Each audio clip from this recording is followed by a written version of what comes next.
If you've been to a church picnic or just about any kind of family get-together in the South, then you're probably familiar with pimento cheese spread.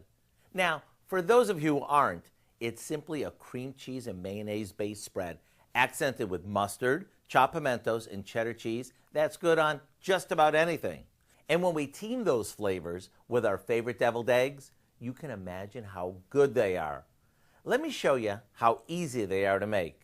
After hard boiling, cooling, and peeling our eggs, we cut them in half and put the yolks in a food processor.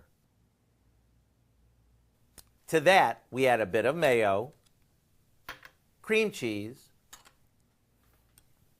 Dijon mustard,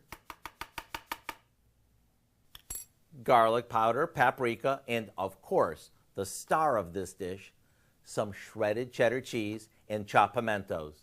Then we give it a whirl. Once everything is smooth, we spoon or pipe this into our egg whites and into the fridge they go.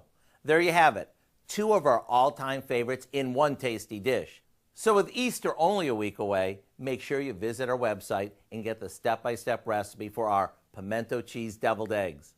Whether you serve these as an appetizer or right along with your ham, you can't miss. I'm Howard in the Mr. Food Test Kitchen, where today we found a new traditional way for you to say, ooh, it's so good.